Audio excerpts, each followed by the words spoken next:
This podcast may contain disturbing content for some listeners. It's intended for mature audiences. Listener discretion is advised.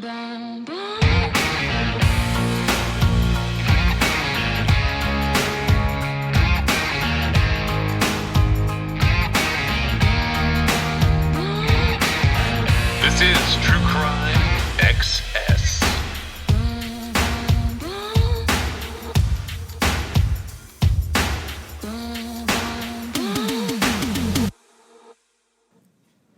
The husband of Katie Major has officially been named a suspect in her death in Berkeley County 11 years after she died.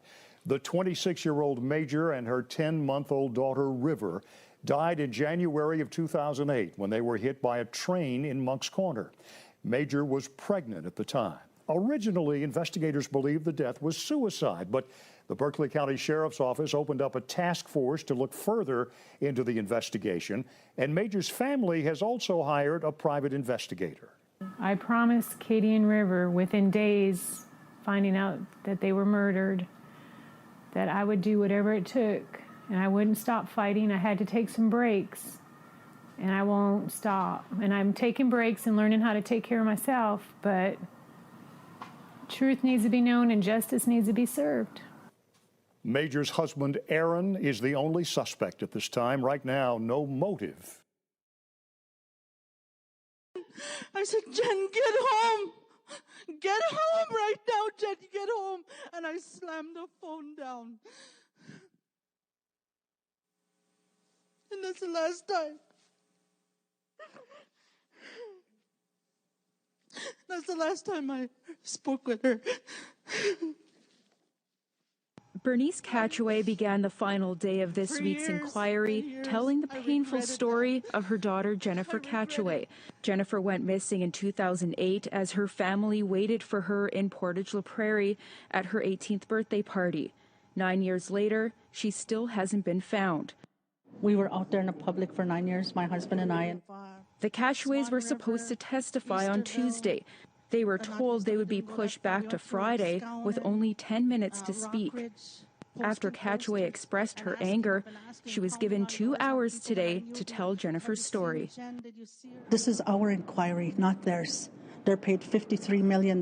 They could sit there and listen to the families and not rush them. This is our inquiry. Tensions have been high due to similar issues all week. During a testimony on Tuesday, survivor Alea McIver expressed her frustration with the lack of organization and time families and survivors are given to speak. I walked across Canada in 2013 for this. You're failing us. 120 families registered for the inquiry in Manitoba. 79 witnesses have spoken. But on Wednesday, Judge Marion Buller said 16 people have withdrawn their names. People have left the National Inquiry for a variety of reasons, a lot of which are personal. And I respect personal boundaries, and I'm not going to comment on those. This is the note that she left. But for Bernice Catchaway, her testimony was worth the wait. I'm feeling relieved somewhat. I still feel, okay, where's it going to go from here? I carried this 9 years, and I left it there. At the end of the inquiry, Commissioner Michelle Odette was asked what stood out for her over the week. What stuck out for me is how come families we say in English, have to do the investigation, have to make those calls, have to dig and dump, have to watch the videos from and ask all those evidence or information. So for me, it's, if we hear this everywhere across Canada, maybe there's something wrong. Catchaway says the search will continue for her daughter and has some advice for all families of missing and murdered Indigenous women. Never lose hope. If you know your daughter that went missing or whatever the circumstances were, your story needs to be told. You need to share your story, share your pain. The National Inquiry will be traveling to Halifax next on October 30th. Tamara Pimentel, APTN National News, Winnipeg. And it's been 10 years since a historic fire in downtown Austin and still no arrests. Why investigators say they might never find their suspect. We still hope someday we'll solve the crime, but it becomes more and more difficult as time marches on.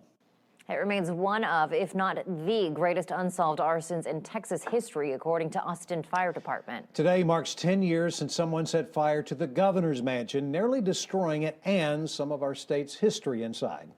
As KXAN's Brittany Glass explains, the arsonist has been on the run ever since. Austin Firefighters Association President Bob Nix says he still remembers the 4-alarm fire. And my station's right down the street from it. Nix happened to be off that shift, but his captain was the incident commander. The call, he says, was difficult for the more than 150 AFD firefighters who responded. They showed up and they showed heavy fire near the front door. We also knew it was under construction, and that's really important because that means it's compromised. There's holes in the ceiling and walls. The fire moved fast. On arrival, it was already in the walls and in between the floors, and then heading up towards the attic. The mansion was in the middle of a major renovation that would add a fire suppression system. It could have been sprinkled, and if it had been sprinkled at that time, we would not be here today talking about the destruction and the loss of that landmark. And although investigators got a decent look at the suspect in this surveillance video, it was a dead end. Nix says the nature of the crime made the investigation challenging. There are certain things that are left behind by an arsonist that we can establish, and sometimes that'll lead us back to the perpetrator. But the truth is, fire destroys a lot of evidence.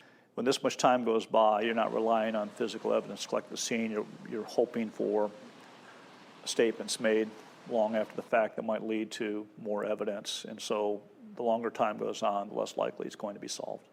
Brittany Glass, KXAN News. 41 Austin fire units were called out to the scene. Crews used more than 2 million gallons of water to finally put it out. We reached out to the state fire marshal's office for any update on the case, and we were told DPS is leading the criminal investigation. Data shows that in the last 5 years, Texas has had about 5,000 fires annually that were deemed incendiary or suspicious. That's 7 to 8% of fires every year, costing between $30 million and upwards of $60 million.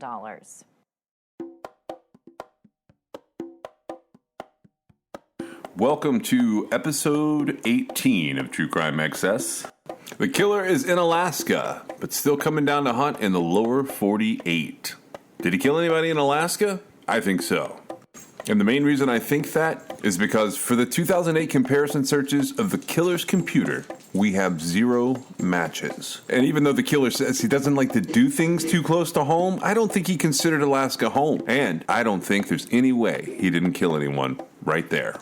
For the year 2008, we looked at over 600 missing persons cases, unsolved homicides, arsons, and bank robberies.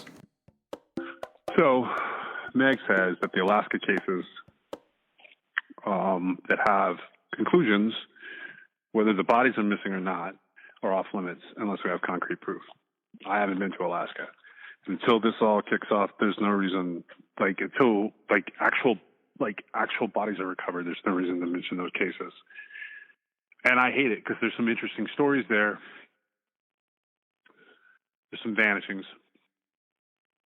But there's a couple of those cases that we have covered and used the information that's available.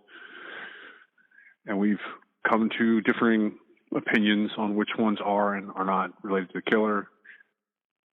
He says he didn't have bodies there. I think he does. Meg says she doesn't know, and I can't prove it, so don't use them. So I hate doing stuff like that because it is an interesting part of the story.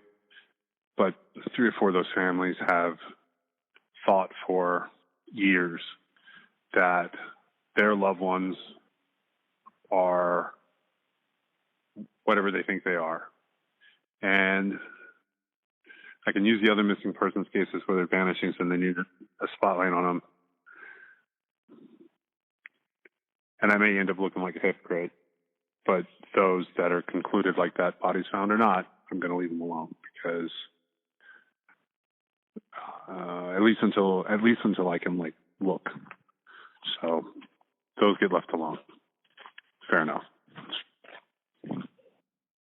So, who do we have in the category of potential victims for the killer in 2008? Camille Masek dropped his fiancée off at their Bayonne, New Jersey home at 10:30 p.m. on January 26, 2008. He said he was going to meet friends and would be back in a few hours. He was last seen at 3 o'clock a.m. the following day in the area of Country Village in Jersey City, New Jersey. He's never been heard from again. Masek's black 2003 Honda Civic was found abandoned at 5th Street and Erie Street in Jersey City on January the 29th. His cell phone was missing. His case is being investigated by the Bayonne police. Camille Masek was 30 years old, 6 feet 1 inches tall, and weighed 185 pounds. He has brown hair and blue eyes. His case remains unsolved. Christopher Hargett was last seen on February the 2nd, 2008, driving from Vernon, British Columbia, to Vancouver. He was seen by an associate who was dropped off by Hargett near the PNE Fairgrounds. On March 6, 2008, Christopher's vehicle was found unoccupied in East Vancouver. He has made no contact with family or friends since that time. It is believed that Christopher may have run afoul of individuals involved in criminal activity or fled the country to avoid the same people. Christopher Hargett was 36 years old, 6 feet 2 inches tall, and weighed 200 pounds. He had brown hair and blue eyes. He had a prominent appendectomy scar and a tattoo of barbed wire on his right arm and a tattoo of a chain on his right foot. His case remains unsolved. Gabriel Adams Demert was last seen in Juneau, Alaska on March 18, 2008. He walked away from the apartment he shared with his sister in the Lemon Creek area and has never been heard from again. There are few details available in his case. Gabriel Demert was 30 years old, 5 feet 7 inches tall, and weighed 140 pounds. He has black hair and brown eyes. His case remains unsolved. Justin Ross Hazelton was last seen in San Jose, California on March 29, 2008. He's never been heard from again, and few details are available in his case. Justin Hazelton is 27 years old, 6 feet tall, and weighs 155 pounds. He has brown hair and blue eyes. His case remains unsolved.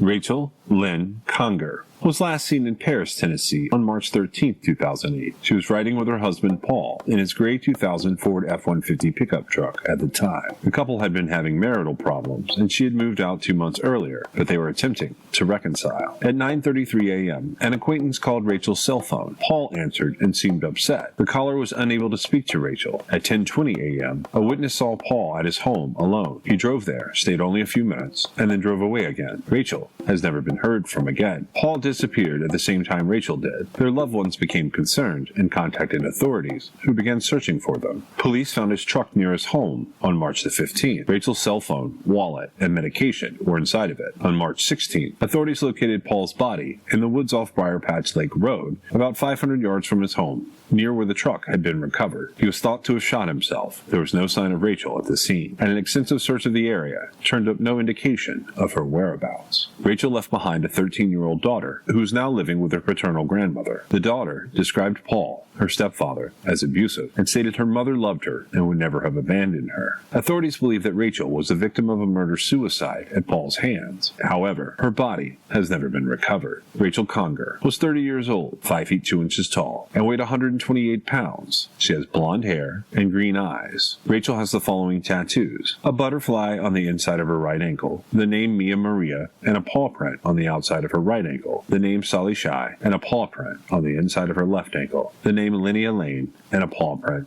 on the outside of her left ankle, a ladybug on the top of her right foot, and a butterfly on a vine on her back. Her case remains unsolved.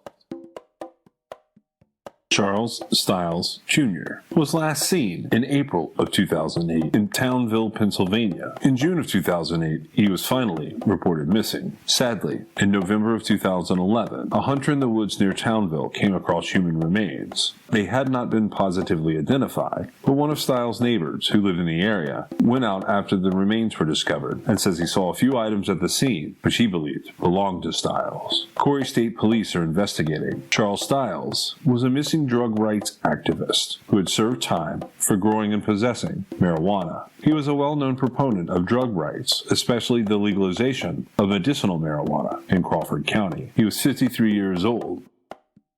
Barbara Ann Blunt was last heard from at 11:30 a.m. on May 2nd, 2008, when a neighbor spoke to her by telephone at a residence in rural Livingston Parish, Louisiana. She said she was cleaning out her kitchen cabinets. She's never been heard from again. When her nephew checked her house, the front door was wide open, and Barbara's phone was lying on the floor with the battery pulled out. Pots were stacked on the kitchen floor, and valuables were left in plain view. It didn't appear that there had been a robbery. Her silver four-door 2006 Toyota Camry was parked and abandoned about a quarter of a mile from her house at 4:15 p.m. the day of her disappearance. It had been parked on a dirt logging road on the property of a hunting club, 25 to 30 yards off the main road, out of sight and hidden by trees. There was water on the floor of the vehicle, possibly from the heavy rains that had occurred in the area. Barbara was a widow and lived alone at the time of her disappearance, but she kept in touch with her relatives, and her disappearance is considered out of character. Her two children lived on the same road as herself, and she still cooked dinner for them every day, as well as driving her sister to medical appointments. She lived quietly and was active in her local church. Barbara is described as a cautious individual who didn't open her door to strangers and carried a gun when she had to go outside to milk her cows. Her credit cards haven't been used since she went missing. Investigators believe she was taken against her will, and foul play is suspected in her disappearance, but there's little evidence available in her case. Barbara Blunt was 58 years old, 5 feet 6 inches tall, and weighed 140 pounds. She had brown hair and hazel eyes. She wears eyeglasses. Her case remains unsolved. From the East Idaho News, on April 5th, 2017, authorities identify headless body found in river as Idaho man, Atherton, Washington. The badly decomposed body that was found March 21st in the Snake River near Chief Timothy Park has been identified as a 66-year-old potlatch man who's been missing for nearly 9 years. Atherton County Sheriff John Hildebrand says while attempting to locate the identity of the subject, the body, found without a head last month, was taken to Seattle for forensic testing to include DNA. Atherton County Detective Nichols was following leads on local missing persons when she contacted Moscow Police Department to check on a missing person from their jurisdiction. Detective Nichols contacted Moscow Detective Sergeant Will Krasselt, who said this may be a subject missing from Nez Perce County. Krasselt made contact with Sharon Thompson, the wife of the missing subject, Gary, of Potlatch. When the body was located, the body had keys in the pants pocket, which were to a 2002 to a 2005 Dodge pickup with an ARE key to a canopy. Gary Thompson had a 2003 Dodge pickup with an ARE canopy. Thompson's wife went to the Moscow Police Department with a 2003 Dodge, where she met with officials. The keys that were located in the pocket of the victim unlocked the door to the pickup and started the truck belonging to Thompson. Sharon Thompson identified another personal item found in the victim's pockets that she believes belongs to Gary. Thompson had been missing since May 16, 2008, when it's believed he had fallen off his boat and was presumed drowned while fishing the Clearwater River near Spalding. Atherton County Sheriff's Office would like to thank the involved agencies that assisted in the investigation. The Atherton County Sheriff and Coroner's Office will continue with this identification process through DNA for confirmation. Daniel Reeves was last seen in Madison, Indiana on May 3, 2008. He was watching television with his girlfriend of 7 years at her house, and she fell asleep about 2 o'clock a.m. When she woke up, Reeves was gone, and so was his car. He sent his girlfriend a text message at 4 o'clock a.m. saying, "I love you." She tried to call him 5 minutes later, but he didn't answer. He's never been heard from again. 10 days after his disappearance, Reeves' gold 1999 Chrysler Sebring convertible was found unlocked and abandoned on Green Hills Road in Madison. It had been there for about a week. His wallet was inside, with money, identification, and credit cards, but his keys and cellular phone were missing. Reeves' loved ones stated it's uncharacteristic of him to leave his car unlocked. Daniel is described as shy and a computer enthusiast. He was close to his family, and he wasn't depressed or having any personal problems when he disappeared. He hasn't used his phone since the day of his disappearance.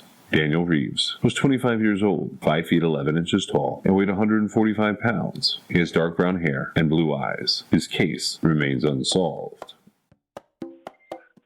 You know, there's an Indiana guy in 2008 that supposedly went to Alaska and was stopped by the police walking along a highway outside the Anchorage airport sometime in May. And he's never been seen again. His name's Kenneth Van Howell, I think.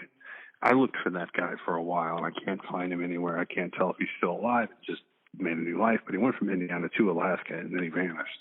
So that's another one of those, like, there's nothing out there cases.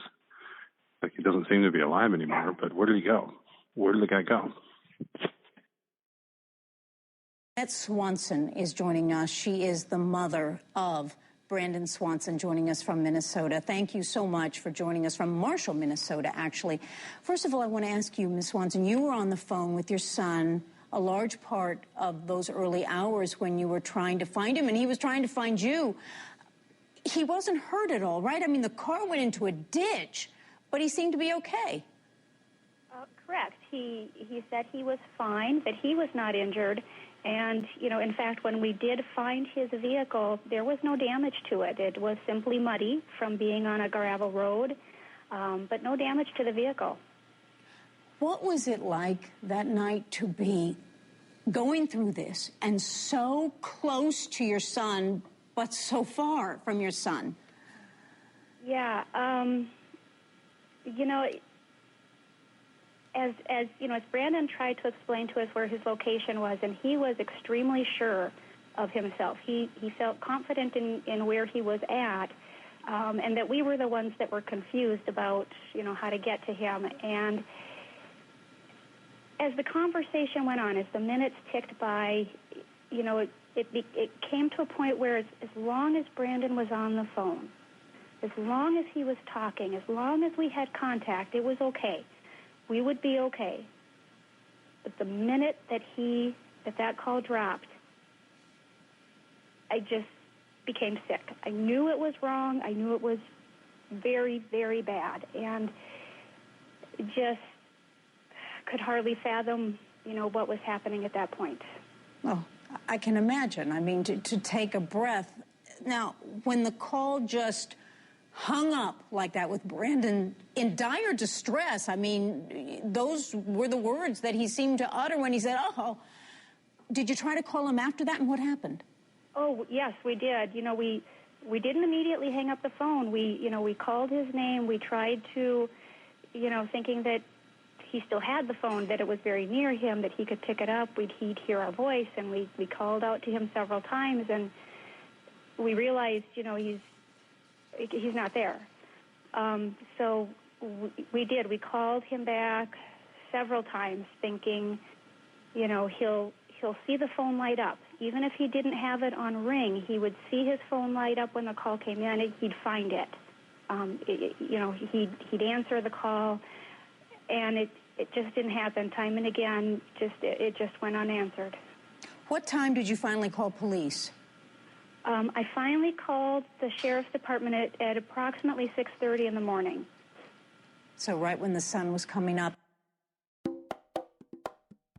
Helen Suzanne Gracia was last seen in Anaconda, Montana on May 23, 2008. Her family last saw her when she went to the store to buy groceries and fill a prescription for her mother. Later that day, she was seen with a male friend at the Rock Inn at the corner of Cedar and Commercial, but she's never been heard from again. Helen's family wasn't immediately concerned by her disappearance because she'd spoken of plans to travel to Missoula. But after she did not answer her cellular phone for days, they contacted the police. Her car was found behind the Anaconda Bar in the 500 block of East Commercial 2 days after her disappearance. There were rotting groceries and the medicine she picked up, as well as her purse, locked inside. Helen wasn't showing any signs of depression at the time of her disappearance and hadn't mentioned any travel plans other than her potential job search in Missoula. Helen Gracia was 45 years old, 5 feet 5 inches tall, and weighed 200 pounds. She had black hair and brown eyes.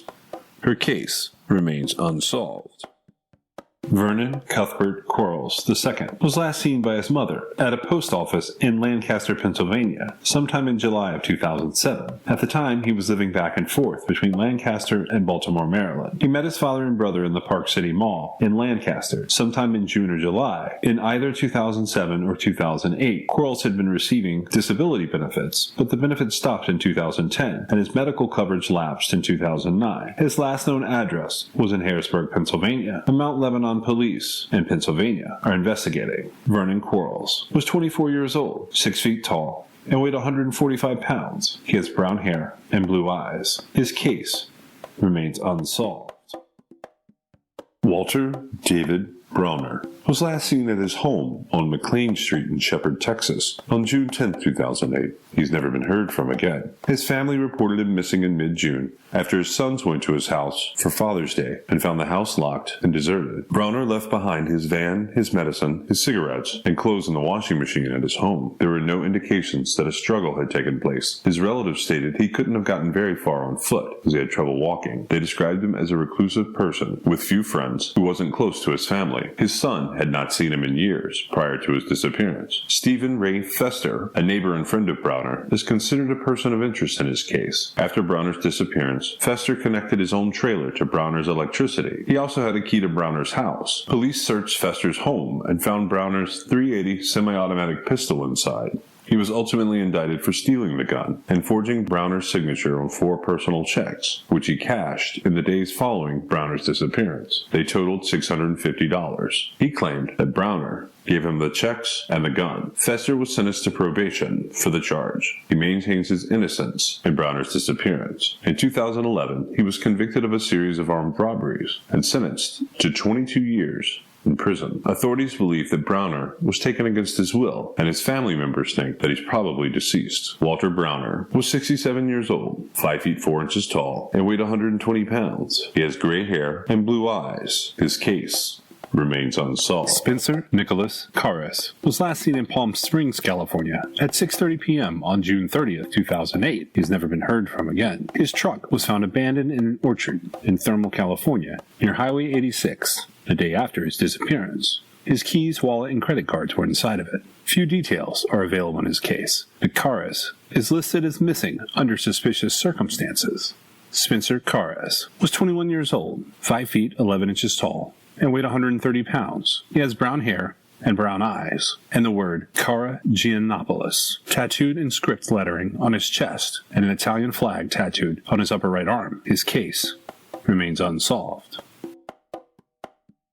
Michael James Delaney was last seen in Davenport, Iowa on July 3, 2008. He's never been heard from again. He lived with his teenage daughter at the time of his disappearance and contacted her several times each day. Delaney's truck, a white extended cab Chevrolet Silverado, disappeared with him. He had recently purchased the truck and had not registered or licensed it, and it had a license plate on it that did not belong to the truck. Delaney wasn't eligible to register a vehicle because of his driving history. Delaney is missing under suspicious circumstances, and foul play is possible in his case. Michael Delaney was 49 years old, 5 feet 10 inches tall, and weighed 190 pounds. He has brown hair and blue eyes. His case remains unsolved.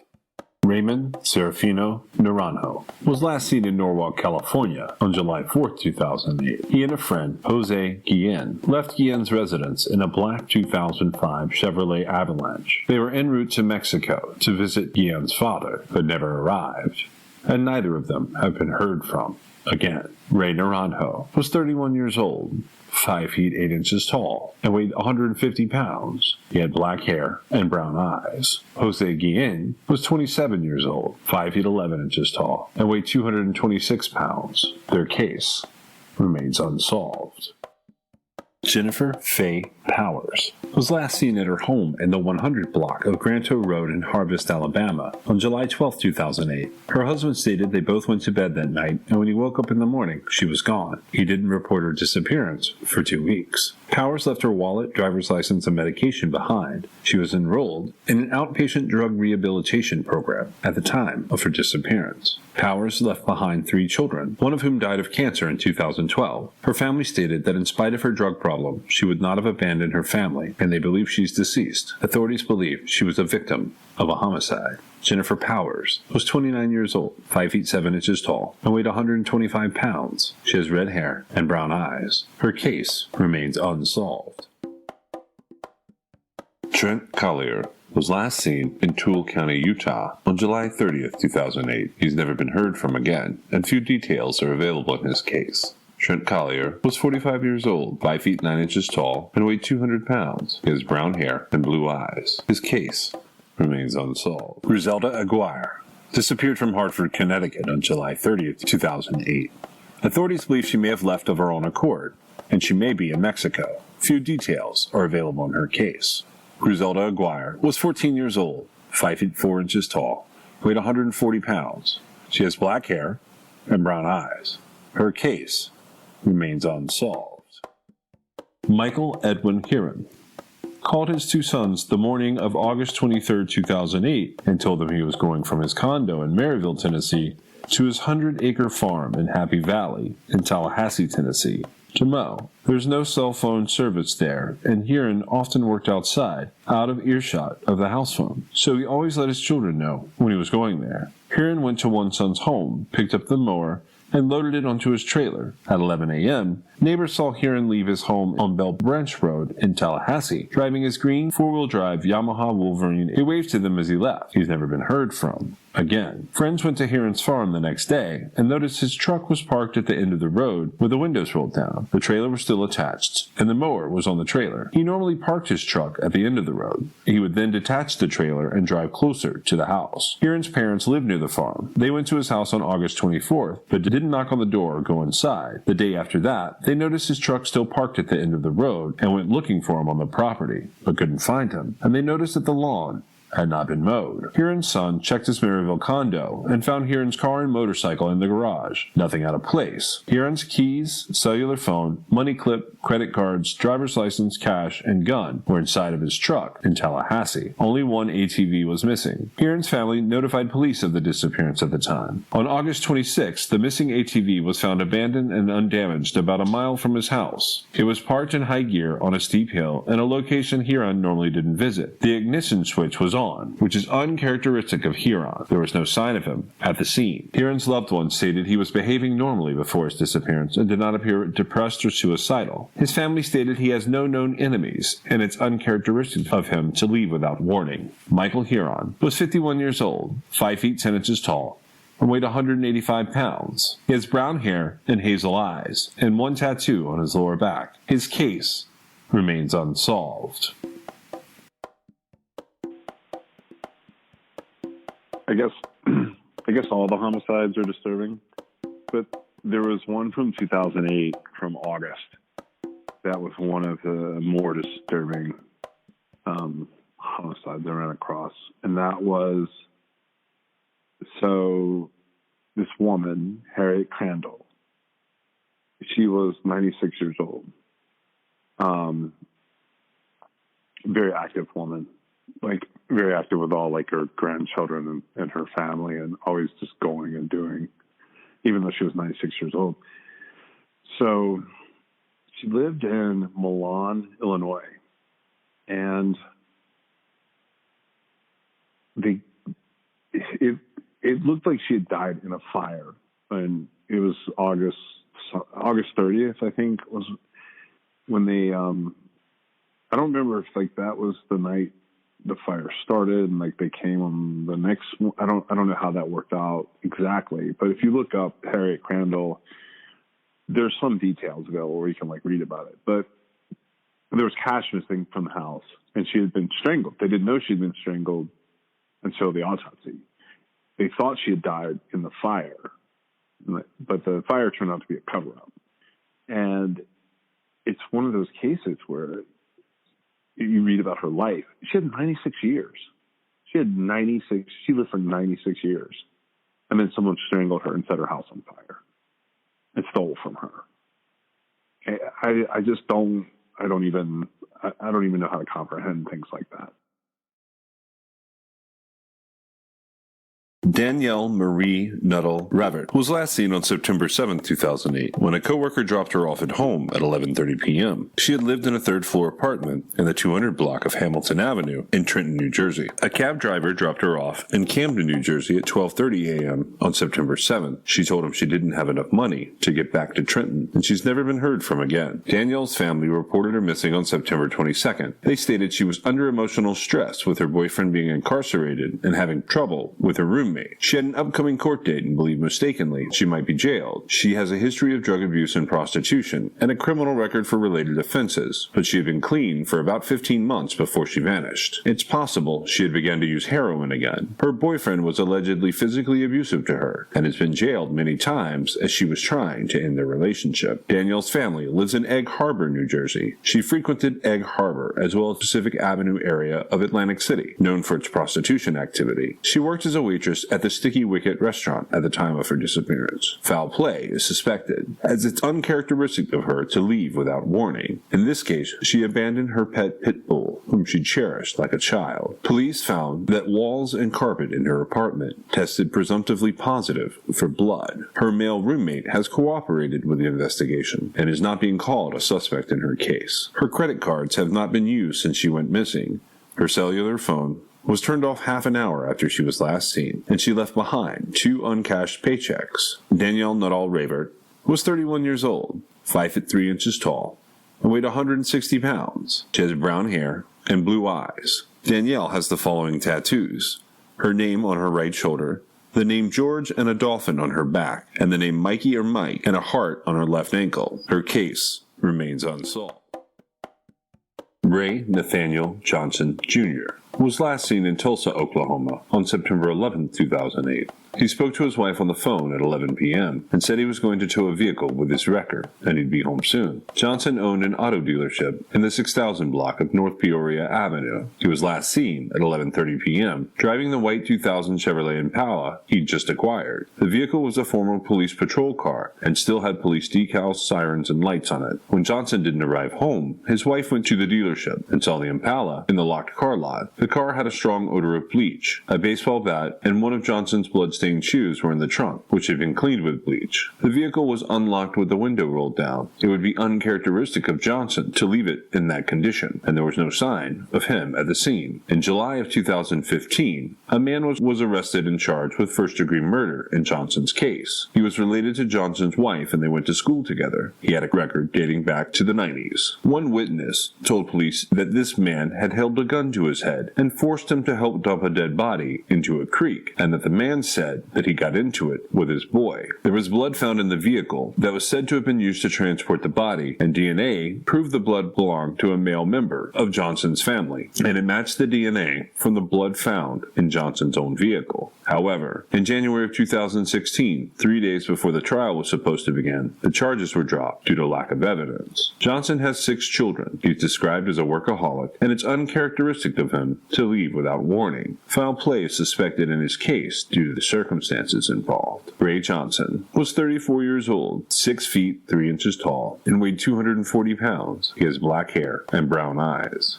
His case remains unsolved. Anne Rose Marie Peters was last seen on September 13, 2008, but was not reported missing until October, after not being heard from for a month. Authorities describe Anne as struggling with chemical dependency and say that she was a street trade worker, though they have not clarified if she was involved in sex trafficking, drug activity, or other criminal activities. There is little information available in her case. She went missing from downtown British Columbia. Anne Peters was 22 years old, 5 feet 11 inches tall, and 95 pounds.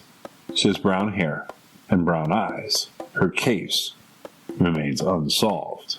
Shannon Ellis was last seen in Birmingham, Alabama on September 19, 2008. She's never been heard from again. Few details are available in her case. Shannon Ellis was 31 years old, 5 feet 4 inches tall, and weighed 100 pounds. She has brown hair and brown eyes. Her case remains unsolved.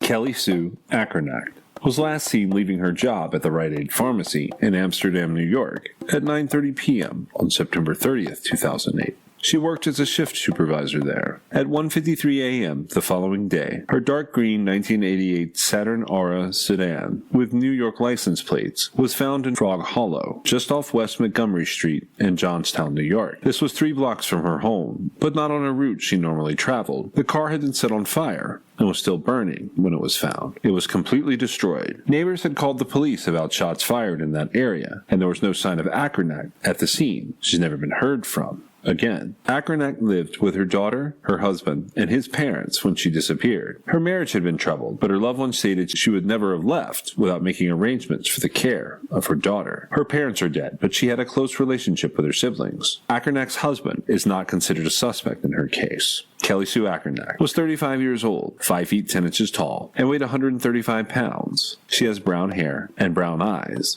Her case remains unsolved. In 2008, I felt like there were serious discrepancies in missing persons cases in Alaska with 2007.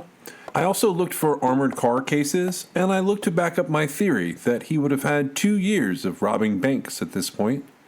But I looked at a lot of arsons. In addition to the armored cars that I liked him for in California, and the arsons down in possibly Texas, and over in Oklahoma and Arkansas, I found a couple of arsons that were too peculiar not to be him, I think. This is the year of the arson. Okay, so this is where there's a couple arsons. I liked them for Arkansas. There was there were fires there, and like some of them got written off and some of them didn't. But I had him. I liked him for the fires. I still do. I even, I looked at him for the governor's mansion fire down in Texas, and that was an interesting one because I was just trying to figure out if any of some of the extremist groups he might have still had ties to. No, it's not. He's not that kind of guy. Sort of a loner type by then. But I looked at him for that in 2008 because I was like, what is he getting his jollies on? And I looked at him for these bank. So the bank robberies come into play here. I had to go backwards to find them. The bank robberies start in New York. I don't care what anybody says. They start in New York. And I even looked to see if he might have had an accomplice for some of the bank robberies. I thought about it for a long time. I haven't decided. I thought he's not going to share the murders with anybody, but he might share the bank robberies. And they started in 2006. They started in New York. And I think the FBI looked at him for some New Hampshire stuff that was going on. And some of the bank robberies he committed, other people they've been lumped into these not even similar looking people's plea deals just to clear them off the books. But he did a couple up there. He had, there's a couple of unsolved ones in New York that are him. And one of them is 2 people. I don't know. I mean, I don't know what to tell you there. I couldn't rule them out, couldn't rule them in. I have my suspicions. I can't really tell you my suspicions without it becoming defamation. I can't prove it, but I have a feeling that could be tracked down. If the right person were looking at the bank robberies and property records, I'll say, they could definitely figure that one out. Some of that money might still be hidden, by the way. And I looked at him over in Missoula, Montana. There was a bank robbery there I liked him for, and still do. And, they took Bandit Tracker offline years ago. We used to have this thing called Bandit Tracker that he also used. But Bandit Tracker it's been replaced by sort of like a Google Maps tool. It used to be you could go on there, look at an area, and you could pull up like photos and articles, and then get the videos. But Bandit Tracker was essentially tracking bank robbers, and he was using it. So they talked to him about that at one point. So the most interesting part about investigating 2008 didn't happen in 2008. But we'll come back to that interesting thing at the tail of the show in the post-roll. I looked at what I call the Lewis Carney murders on Dead Indian Memorial Road. This is out in Ashland, Oregon. And this happens in September. I think that's him. There's 2 burnings. By the time anybody got up there, it was burned out completely. The timing of it all, can't tell who's who. At first, I thought that Carney was a witness to Lewis being a victim. Carney's a witness, period. He's shot. He's a witness. If they would tell me what was going on with Lewis, I could tell them the rest of the story. My thinking there is if Lewis was strangled or marked up as asphyxiated, then he's the victim. If he's not and he's shot, particularly with the same gun as Carney, then he is also a witness. From the AshlandTidings.com on September 23, 2009.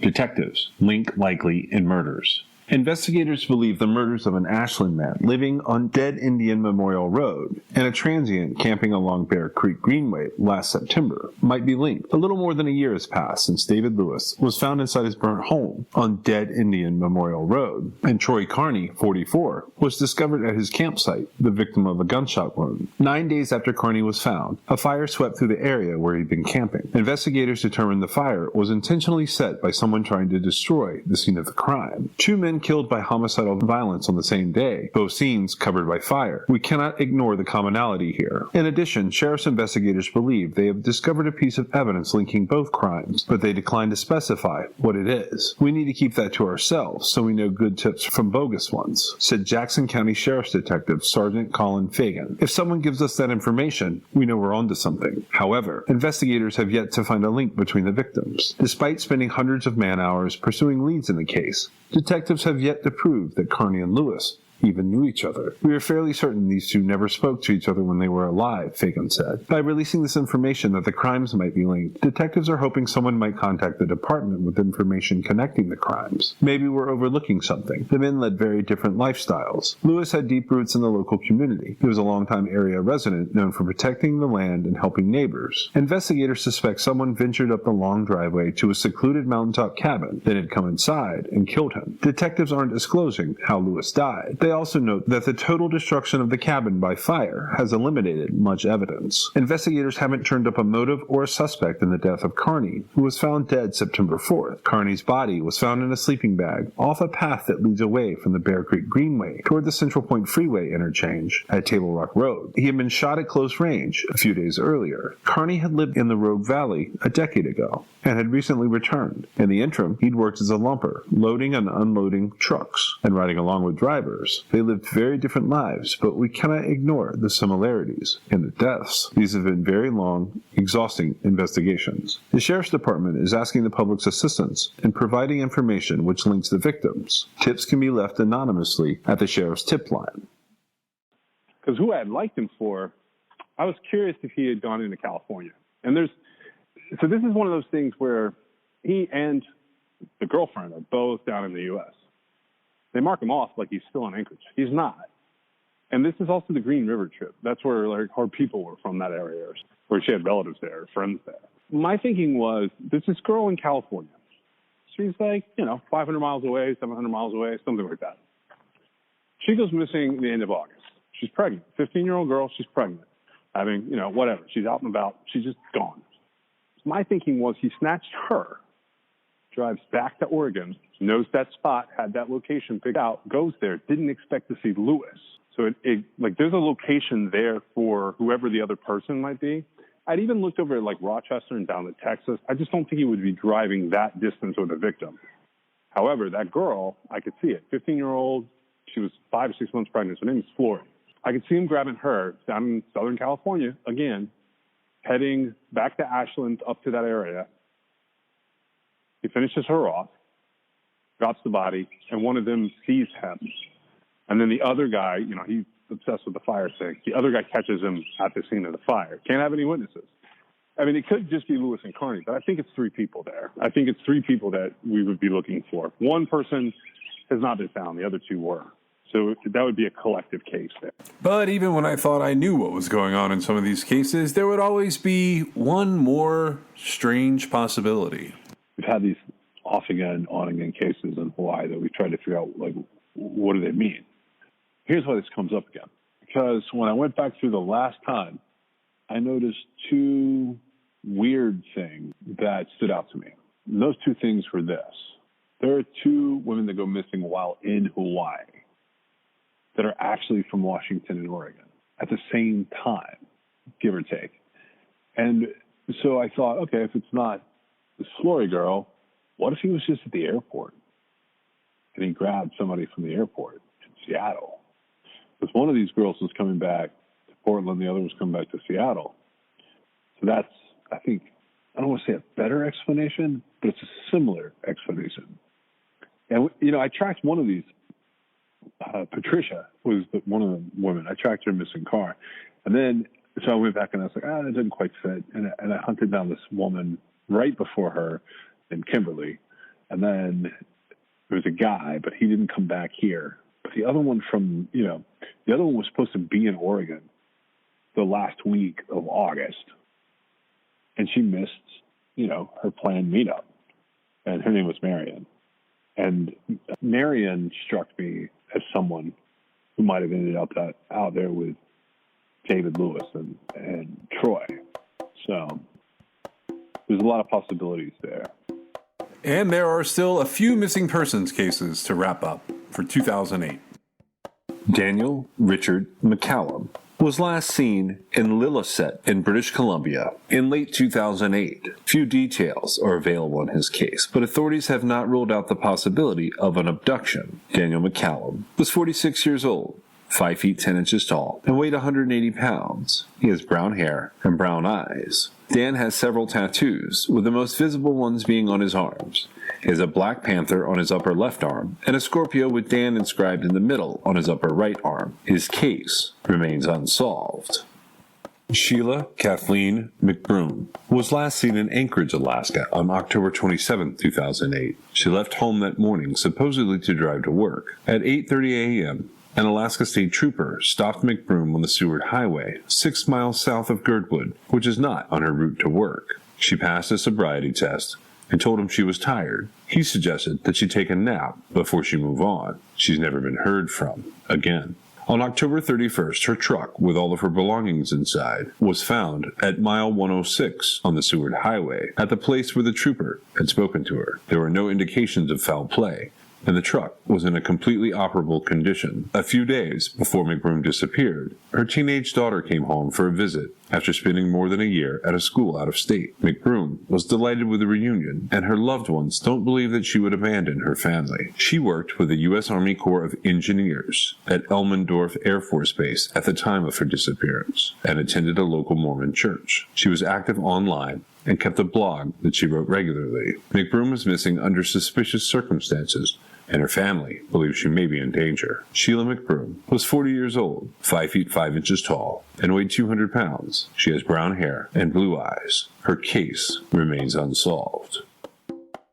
Robbie Wardell was last seen in Thornton, Colorado on November 12, 2008. He was reported missing nearly a week later after he missed work as a switchman for Burlington Northern Santa Fe Railways. His truck was found in Larimer County later that month. In July of 2014, a jawbone and other remains of Robbie Wardell, 51, were located near a campground approximately 50 miles up the Piedra Canyon near Cameron Pass. The coroner's office there was working to determine a manner and cause of death, and additional details were expected to be released later. It was unknown whether criminal activity might be associated with this death.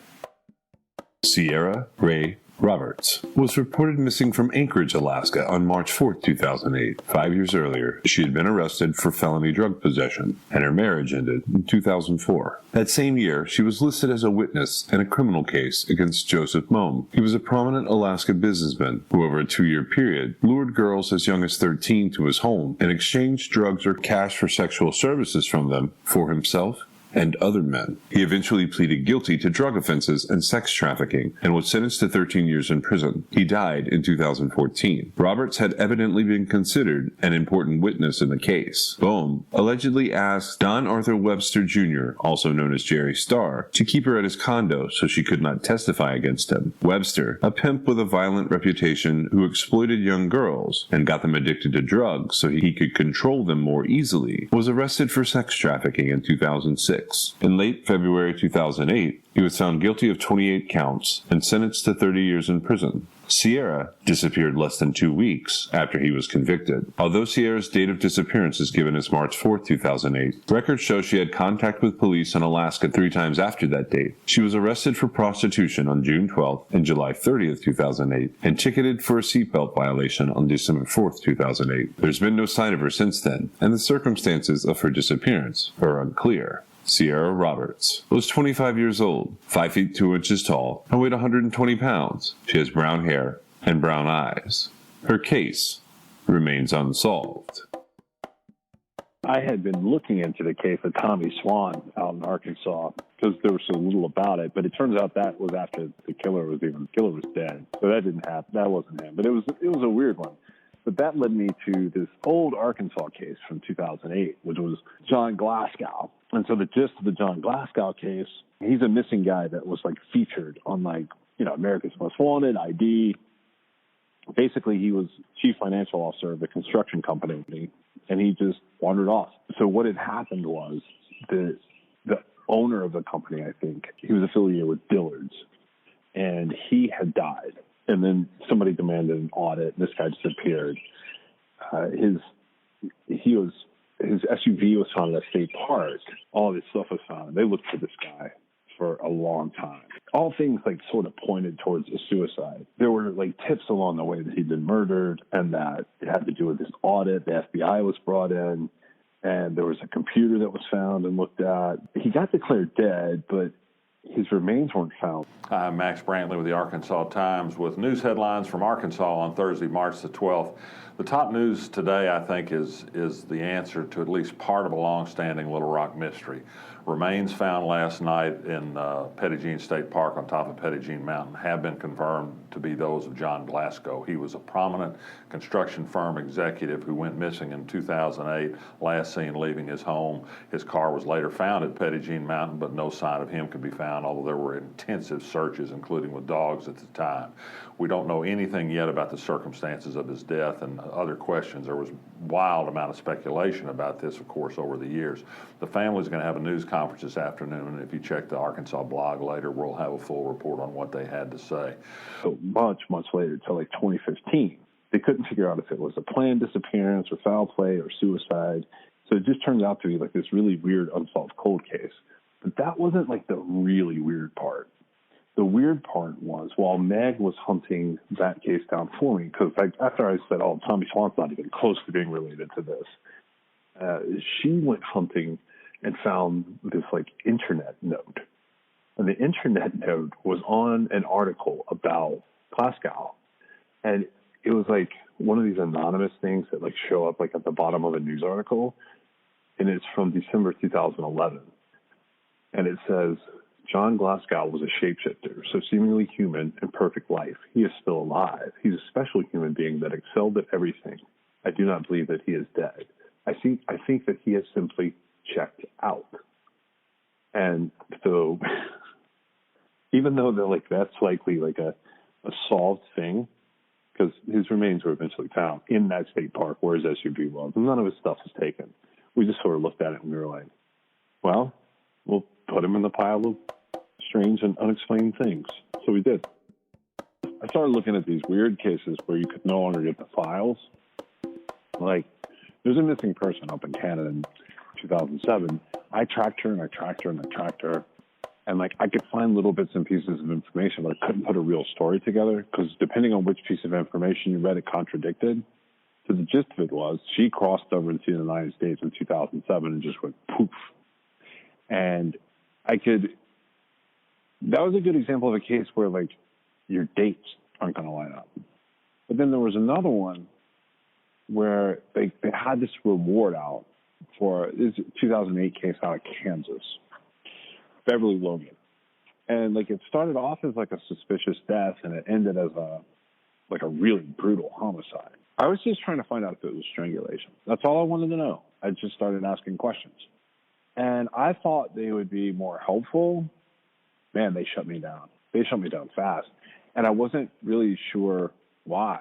But there's a governor's reward out for it. I mean, there's like flyers everywhere. There are billboards up about this case for years. It's still unsolved. So that threw me off. That like nobody wanted to talk about that one. I thought maybe they've got a suspect or they're about to arrest someone or they've arrested someone. I just missed the paperwork. I don't think that's the case, though. As horrific as all this is, knowing after the fact, when I went back through looking, I did find references to the location as early as Khalif, which was weird. And I started to think again, like, what does this number 11 mean? What does this less than a dozen mean? Which we've decided we don't know that we ever will know exactly what that means. But briefly, I thought, what if it's child sacrifices? And that's why he had the problem with Satanism, because they discouraged child sacrifices. What if there are 11 children in this total number? And that's a horrifying thought to me. And that's something that, like, I can barely put out there. But I did wonder, like, was that a possibility? And was that how all of this somehow connected? And a lot of my time researching 2008 cases involved researching things that the killer might have been reading about and that might have influenced how he moves forward, or how other killers like him might operate if they were more sloppy and had been doing it for less time. Researching all the cases of 2008 is when we started to see other things, other killings that sort of influenced this killer, I think, to some degree. One of those is where I find the first mention of the Baphomet. Now, this is not this killer, but what this illuminated for me that this time in the world all of this different information was sort of starting to mainstream, I guess is the word I'm looking for, in true crime, like in crimes, related to crimes, not in the way of the satanic panic. You know, there were other things I thought influenced them that I found from 2008. There's two big things in January, and one is this trial out in Sioux City. Now, the trial comes from a murder that took place in January, so you start to hear about it later in the year. But and then there's the Meredith Emerson case. Those two things, I think, like would have been like the big popping bylines for this killer in 2008. And I did not know as much. Like, this is what made me go like research everything. And this is where I found the first mention of the Baphomet. And again, this is not related to this killer. It was just like associated with true crime, and it just happened to fall in 2008. Meg was the one who knew what the Baphomet was. I did not know what the sigil of the Baphomet was. I had no idea what that was until she said it. And then I was able to go back and start connecting more and more dots. Just to clarify my own words, I don't think that this particular crime I'm about to reference influenced the killer at all.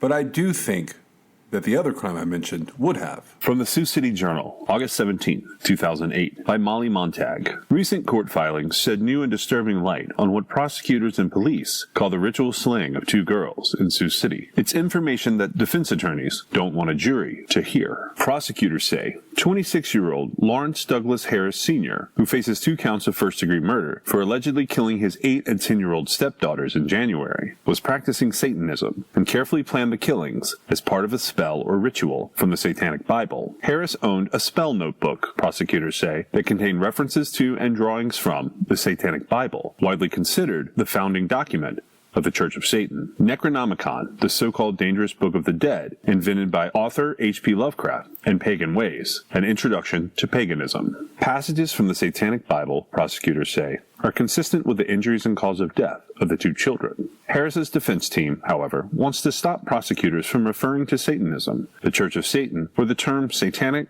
Wiccan, or paganism. Assistant public defenders Michael Williams and Brian Goodman, in an August 1st filing in district court, argue those terms aren't relevant and could prejudice jurors. The prejudice against the religions and organizations is culled instantly by the names themselves, the defense attorneys wrote. Assistant Woodbury County attorney Mark Campbell filed a response a few days later, saying the presentation of that evidence is critical to the state's case against Harris and could prove he wasn't insane at the time of the killings. Woodbury County District Court Judge James D. Scott issued an order last week setting a hearing on all motions pending on the case for 1 p.m. Wednesday in Sioux City. The Woodbury County Attorney's Office says in a response filed August 7th that the evidence is necessary, alleging Harris was performing a spell or ritual from the Satanic Bible when the girls died. They say evidence of Harris's belief in these texts is proof he wasn't mentally ill or committing a psychotic act, but was conducting a spell or a ritual. Passages from the Satanic Bible are relevant evidence regarding the fact that it was the defendant who killed the children, since the killings appear to have been part of a ritual the defendant had planned, the prosecutors wrote. Firefighters found the girls 10-year-old Kendra Sewing and 8-year-old Alicia Sewing stabbed and strangled in their bedrooms on January the 6th. Authorities had been dispatched to the house at 1420 Nebraska Street for a fire in the basement. Harris pleaded not guilty and has been incarcerated since his arrest. He currently is being held at the Woodbury County Jail in lieu of a $1 million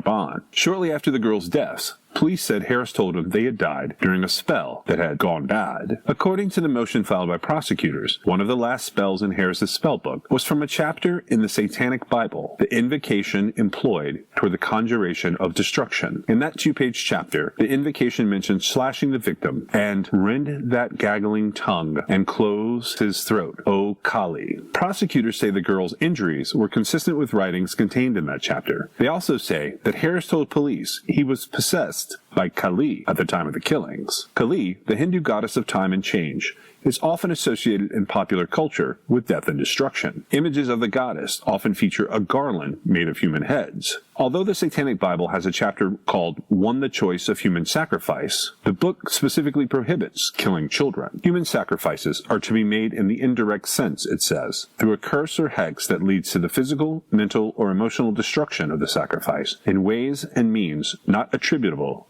to the magician. Those worthy of being sacrificed, the book says, are those who have unjustly wronged, hurt, or made trouble for the Satanist. In short, a person asking to be cursed by their very actions. Family, friends, and neighbors interviewed by the Journal in the days following the killings said Harris seemed to be a good father to the girls. According to the motion by prosecutors, items found in the family's home suggest otherwise. They allege authorities searching the house found candles, a ritual knife that allegedly had DNA from the blood of one of the children, the sigil of Baphomet, bells, and an amulet with an inverted pentagram. All of the items, including the number and color of the candles, match the directions for conducting satanic rituals in a chapter of the Satanic Bible. In addition to not being relevant to proving the prosecutor's case against Harris, his defense attorneys wrote that not only would using words like Satanism and other religious names unfairly influence the jury, but it could affect its view of relevant evidence. As such, there's a great danger that the jury would be influenced to an excessive level simply by some references by the state to satanic religions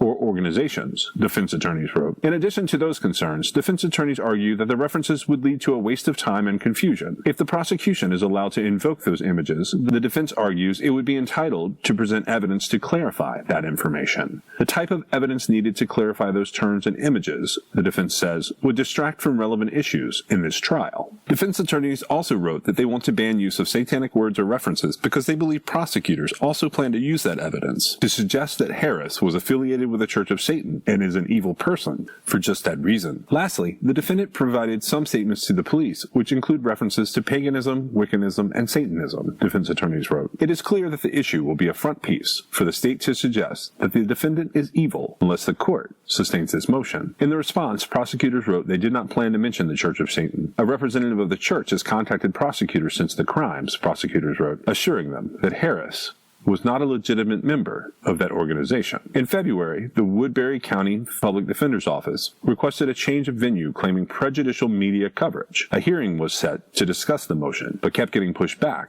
and has not yet taken place. The trial itself has now been pushed back multiple times and is now scheduled for October the 14th.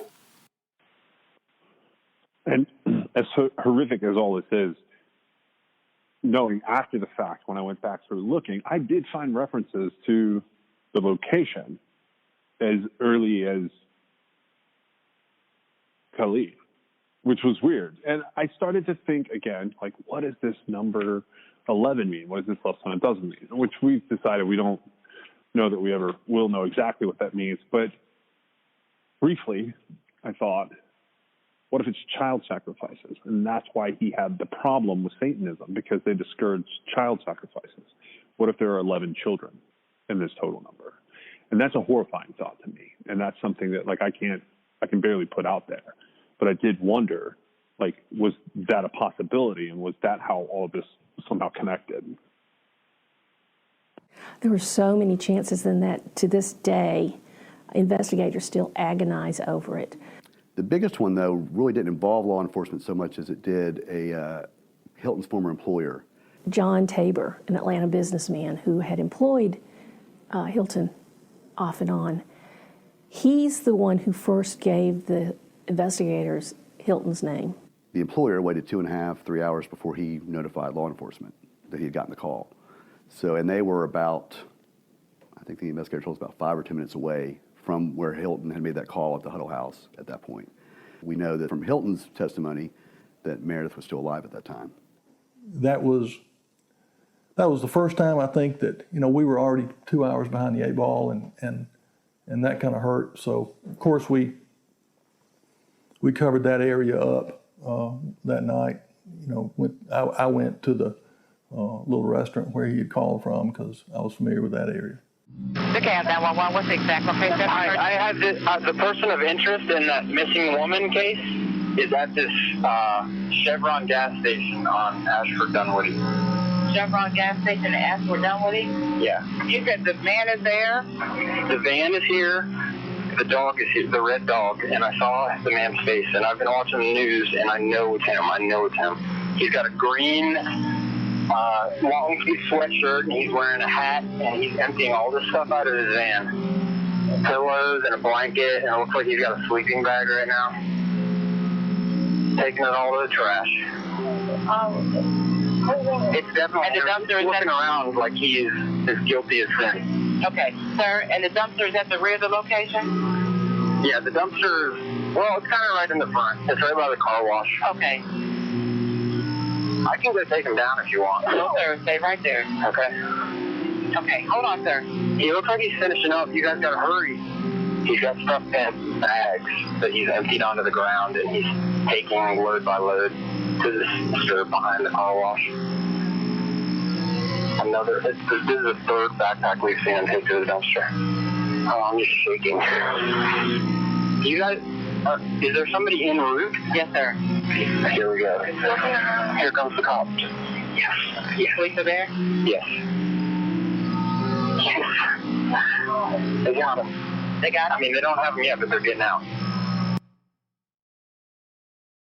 You know, the advice to people if they're abducted is to engage your abductor and to make yourself a person to them.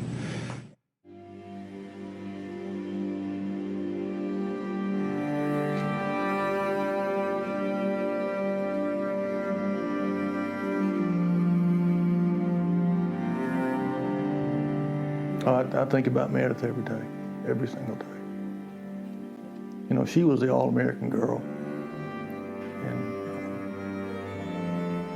Nobody deserves this to happen to them, but especially somebody like this. She had a bright future, no question. And for it to end this way, just affected a lot of people. I can't imagine her family and friends how it's affected them, but you know, it was a long week in January.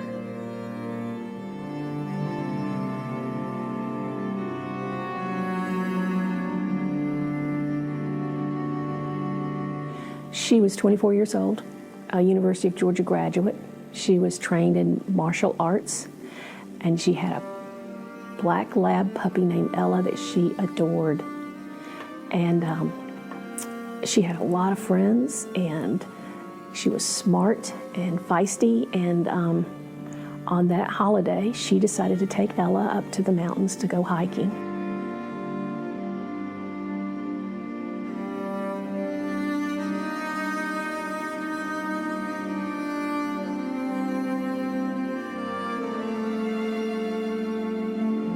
So initially we thought, and I think the police thought, or the authorities thought, the police hadn't been called in yet, that it was a missing person. She might have gotten lost on the trail or something like that, or injured herself. Well, when we first heard that there was an overdue hiker, it was pretty clear that this was a unique situation. And we had people coming in and out of the North Georgia mountains over the course of the search. At any given time, we would have 2 or 3 reporters plus photographers up there. Before we were called, there was an interview done with some folks who were on the trail that Monday that found some things that that concerned them. A police baton, a couple of water bottles, a dog leash, and some treats. And they found it in an area where they thought the ground had been disturbed, and this was a former police officer, so he was thinking, well, maybe there'd been a struggle. So after the local authorities learned of that information is, I think, the trigger that caused them to call us to come in, just in case it turned out to be something more than overdue hiking. By Thursday, the whole state was looking pretty much. I mean, this was everywhere. We figured out that there were probably 19 different police agencies up here. So our plan from the law enforcement perspective, we had set up a tip line, and we decided that we needed to answer the phones, like on the first ring. And once we put out the information through the media about the tip line, we started getting calls immediately. We want to talk to everybody who'd been on the trail New Year's Day and anybody that had seen Meredith or anyone else with her. And we immediately started getting calls. This was a unique situation in that they were telling us everything. They were using the media. They saw us as a way to get out the word when they were looking for Meredith Emerson. Then when they had a suspect, the investigators told us that the media in this case was very critical to them. The investigators were telling the family everything, which is not something that they normally do. They normally hold things back. But in this case, they were telling us everything. And they genuinely needed us to help with their investigation. The media they were so helpful in pushing information out. And once they pushed out the tip line number, and then once we got the call that identified Gary Hilton, we put his picture out, and they pushed it out immediately. So I can't say enough about the cooperation that the media gave us during that week. It was really good. Was aimless, and what made it turn to, what made him go from there to a killer? Who knows, you know? I mean, there was no remorse when he discussed Meredith or any of the killings. There was no, like, I can't believe I did that or something, you know. It was like, I'm Gary Hilton and this is what I do. When you're going out to kill somebody, if you're seen by a single other person on the trail, then that day's screwed. But when you procrastinate because you don't want to get up and kill someone, and you let it go and you say, I won't kill anyone today. We'll just go hiking with my dog, have fun. We're doomed anyway. And so you get down to the point where, well, like Meredith, I had $40 money and several days food. I was going to have to kill somebody in that period of time. Okay, and when you get down to the bitter end, you ignore all the rules you set, which I did, which got me caught. It was cold-blooded. I mean, and you know, when he killed Meredith, he was leading her on to think, I'm going to let you go. He was not only smart, he was cavalier, he was arrogant, he was egotistical. He would talk about his time with Emerson. What struck me about that is he would talk about it as if they were on a date. He boasted about how he gave her the good sleeping bag to make sure she was warm because it was very, very cold on the mountain during that time. The temperatures were in single digits and there was snow. He talked about her as if they were enjoying their time together, which you knew was not true. There comes a point they fight and then they submit. Right. And a lot of it is because of me. Right. I reassure them that it's going to be okay, but just quit fighting or you're going to get hurt.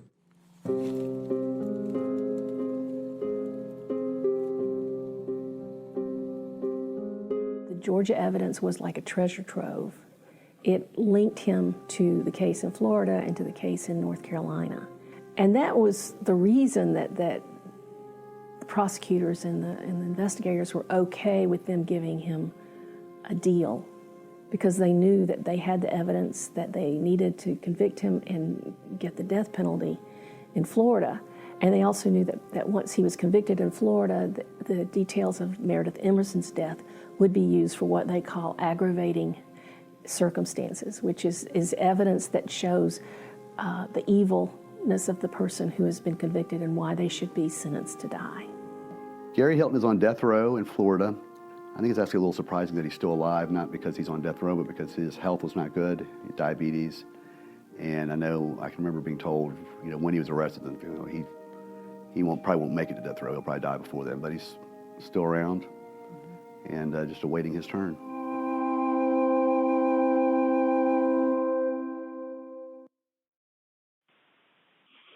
You know, so at this point, he's moved to Alaska. I wonder if he was prepared for the volcanoes, because there was an eruption in 2008, which is always interesting to me. I don't know if he was there or not, but the interesting thing is he moves from one birthplace of serial killers, you know, the Seattle area, Washington area, up to Alaska, which is sort of the hunting grounds of another breed of serial killer. And I've lived in some interesting remote locations myself. I've lived in the woods, you know, been off on my own. And I remember there's a couple things going on that I remember really well from this time period. One, I was following this criminal case in Tennessee, and then I followed this spate of cases down in the North Carolina area, stranglings and knifings of domestic homicides. This was like the birth of live stream for me. Not OJ style. Like I could watch every hearing, I could watch every proceeding. So that was interesting to be able to see all these other trials going on. I think this was the year of the Nancy Cooper murder, which is a strangulation, and how that connects all back to this is they were Canadian, but they lived in the Carolinas. I think this was also a time where I suddenly found myself sitting in a desk job for the first time in my life. And I had a lot of time on my hands to, in between things, to do things like that, to run things. In fact, I still had that job the night that I heard about this killer's suicide. I was sitting there at that same spot, that the next 4 years kind of play out for me personally. And when I look at this time period, I want to run down like the missing persons. Like that's the thing that's the instinct. But Meg pointed out that we really needed to look for the Wallies. We needed to look for things that were happening in Alaska. So we knew things were happening in the lower 48, but the truth was you could pick any dozen missing persons' names from this list. And if he was in the area or passing through, it's possibly them. So we wanted to dig a little bit deeper. And my first instinct was to look at the bank robberies, which are hard to track, and the other robberies, and look at arsons and look at his travels. And we did that. We did all of that, and we looked at all those missing persons cases.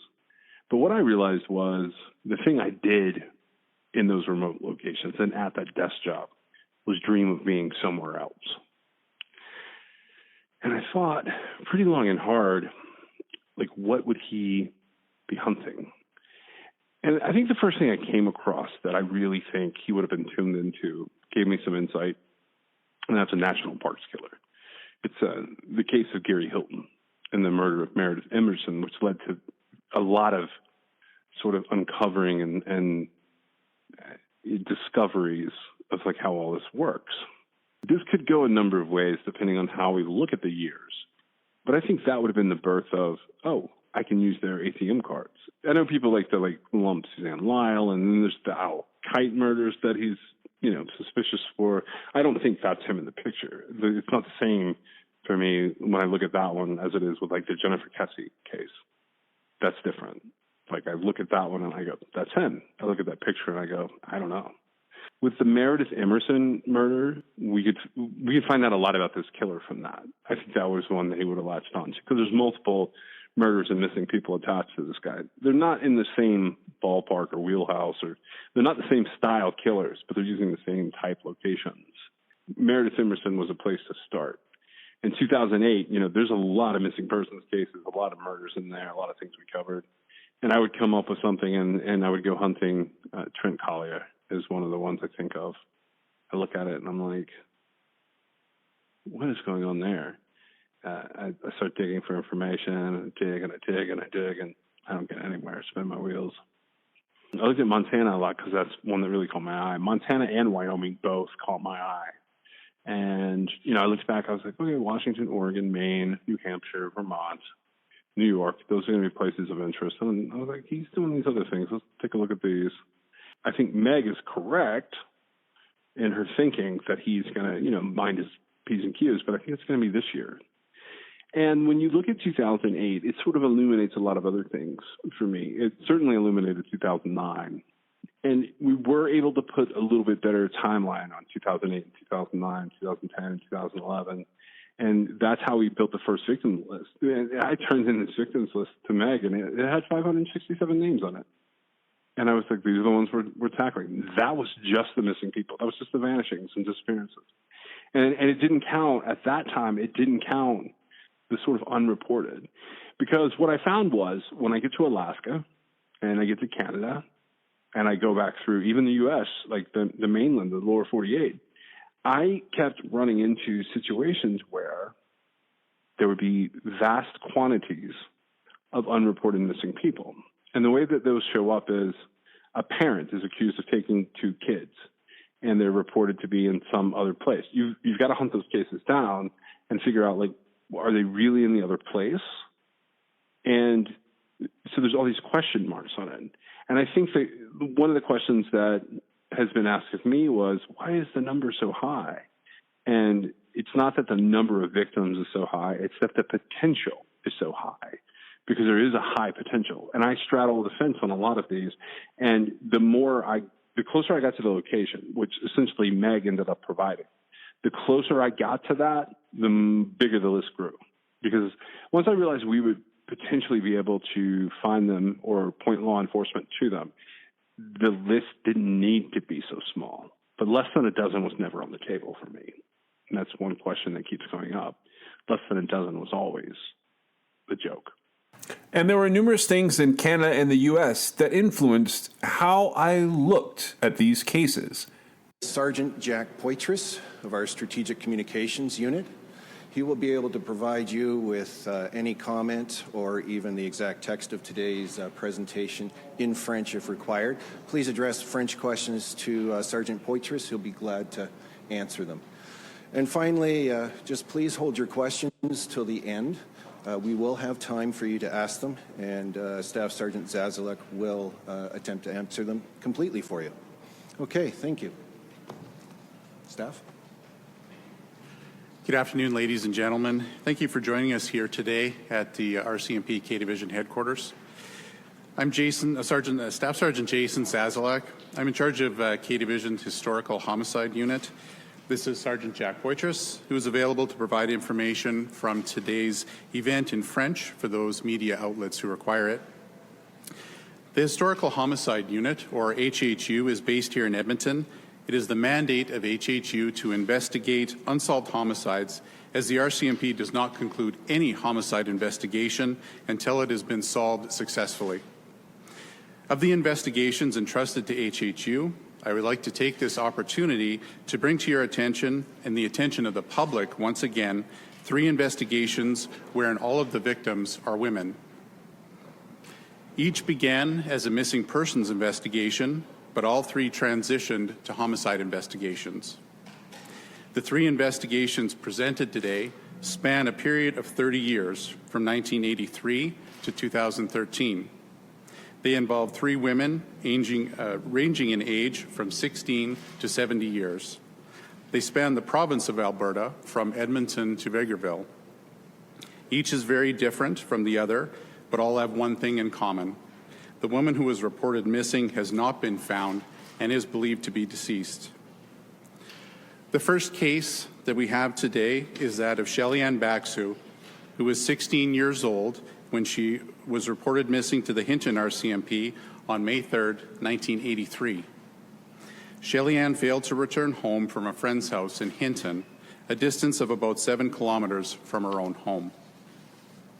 Family members became concerned when Shelly-Ann did not arrive by 9:30 that evening, and when their own search failed to locate the teen by 11:30 p.m., they reported her missing to the RCMP detachment in Hinton.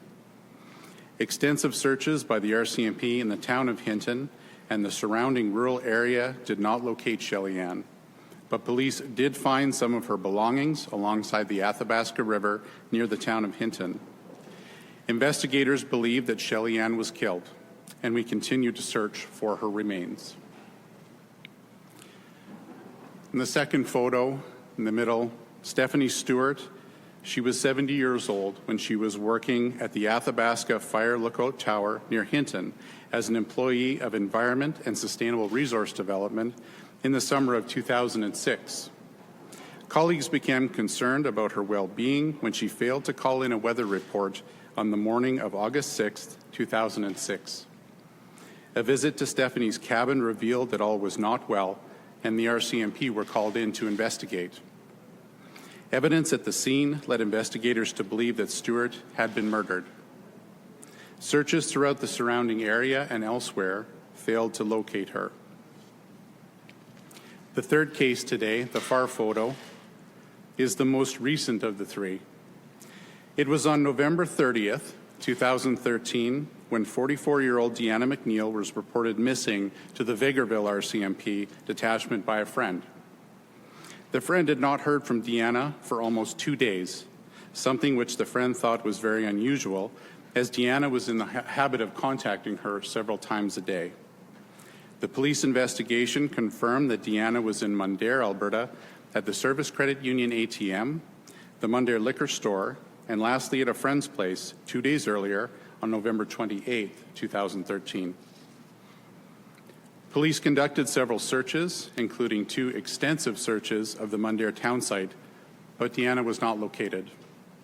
Family and friends have not had any contact from Deanna since she was reported missing. The RCMP believes that she was also the victim of homicide. Missing person investigations where the victim is believed to be deceased are uniquely challenging. Unlike a more conventional homicide investigation, in these cases we do not have the body of the victim to provide evidence on what occurred and who may be responsible. However, the place that the victim was last seen, the details of their last day, their habits, their routines, and other details of their lives provide crucial evidence about what may have happened to them. In the nearly 35 years since Shelly-Ann Baksu was last seen in Hinton, Alberta, there have been significant advances in the investigative avenues open to police. Some new tools or developments available to the Historical Homicide Unit today are new forensic examinations of DNA, allowing for enhanced recovery and profiling of genetic material from evidence recovered from the scenes. We also can rely on new or additional witness information or evidence obtained by our investigators. We also rely on the use of RCMP canine units, specifically trained to detect evidence of human remains, and also the development and use of social media accounts by homicide investigators. The more recent investigations for Stephanie Stewart and Deanna McNeil have also benefited from those advances. In the case of Stephanie Stewart, the scene of her disappearance was so fresh that a pot of water was still boiling on her stove when police arrived. But we cannot rely on forensics alone. A DNA hit may give us some idea of who was involved, but to fully understand what happened and why, our investigators rely on information from witnesses and also those involved in the crime. Despite the best effort of investigators, the stories of what happened to Shelly-Ann, Stephanie, and Deanna remain incomplete. We want to complete those stories now. Their stories can be completed. There are people out there who know what happened to these 3 women. In each case, I have no doubt that someone may have seen something or were told something, or maybe even someone assisted in some way. What these people may know is crucial to these investigations. We want to hear from you. We want to know what you know. Our investigators follow up on every tip and every piece of information they receive. If you have information about Shelly-Ann, Stephanie, or Deanna, please contact your local RCMP detachment or any police agency. Your information will get to us. If you are not comfortable sharing your information in person or wish to remain anonymous, please contact Crime Stoppers. In regard to Stephanie Stewart, the RCMP is using something which was not well established when she went missing, that being social media. We have a Twitter account set up for the lead investigator, Corporal Carrie Shima, who will interact with people about Stephanie Stewart and be able to respond to any information gathered there. Anyone can follow the account on Twitter, which is @CarrieShima_RCMP. Each one of these women have left behind people who love them dearly, their friends and their families. As the years go by, the families still have unanswered questions, yet finding their loved ones' remains and providing them with a proper burial is sometimes all that they want. This is also a plea to the person or persons responsible. Either come forward and take responsibility for what happened, or at least extend some kindness and compassion to the families and provide us with the location of their remains anonymously. Our investigators are engaged fully on these investigations and are eager to hear from anyone who may have information which may assist us. No item of information is too trivial or too inconsequential. We want to hear all of it. There is no doubt that these cases can be solved. No doubt that we can provide the answers sought by the families of Shelly-Ann, Stephanie, and Deanna, no doubt whatsoever. Thank you. I have some time to take questions for those who have them. And as I mentioned at the beginning, Sergeant Jack Poitras is here and available to provide French language responses and details to you. Yes. And there were a number of questions that I had for Meg that I felt like might help me wrap up this year, and maybe the investigation itself. And the examples I'm using here are cases from 2007, not exactly 2008, but I was trying to understand what I was seeing with sprees in vehicles in 2008. You have honed in on the missing person side, and I know why you've done it, and I totally agree with it. But this question is, I chased him for this other case where this guy goes missing from a motel and his car is found in the parking lot of State Park. So basically, it's like a Missouri case where this is in 2007. I started wondering this one thing. The couriers. We know he had this little motel room. He wandered around, and it's not very far from the motel room to the couriers, and he used their car. And that was how he transported them back to this abandoned farmhouse and did away with them. But that's his confession. That's his self-report. When it comes to a case like Jeremy Burt or the Missouri case, how does he get back to his car? Like Jeremy Burt's car is found burned out. That sounds to me more like a hit or a lawyer who's about to get disbarred because of this guy than it does. How do you make that plan in your head? I think you sort of switched gears on me. So hold on. You started out by saying there was a guy that had a motel room in Missouri or something? Yeah. There's a case in Missouri that I liked him for, that I looked at for him. Okay, but you switched gears. So which one are we talking about? We're not talking about either of those cases right now. We're talking about cars that end up way, way away. He says he moved a couple of vehicles, at least one vehicle, to make it throw off the investigation. But he didn't drive the vehicle from Idaho almost to Nevada, did he? Well, I don't know. I mean, in that sort of case, so in that case, you're talking about Jeremy Burt, correct? Correct. Okay, so in that case, I said that, there were several Keys earmarks on it, even though I didn't ultimately believe that Keys was responsible for it because I couldn't figure out how he would have taken him. And I did actually try, I might have successfully tried even to locate where the car was ultimately found. The only thing that I could say is if Keys were to be responsible for something like that, he walked back. I mean, no question. But that's I don't have any doubt in my mind that he would walk back. Because you're right, with the couriers, he had his car, sort of his rental car, on standby, and right. It was all within a vicinity that wasn't like a whole lot of work for him to get from, where he left the couriers, like the last time he left it, and he gets to his rental car and leaves. Yeah, I see that. I'm not saying it's completely impossible, and now I can't remember what was in that area, but I would say it's highly unlikely that he would do something like that. I think it's more of a situation where, if the car did get moved, he either left, he had to have left his car wherever to begin with, like he did with the couriers. He parked right. And then he went walking. And then, he had it planned in his head what he was going to do already. So do you think he ever stole cars? Like not from victims, but stole cars, like to get place to place?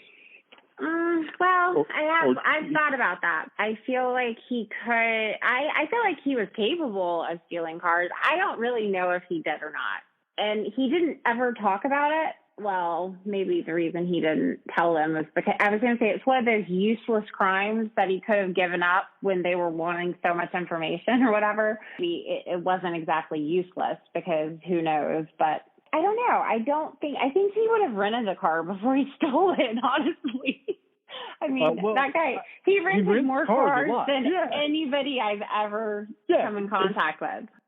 And the looming question remains, after looking at all the 2008 cases, is if the killer did do something, taking people's vehicles and taking people, where did all the cars go?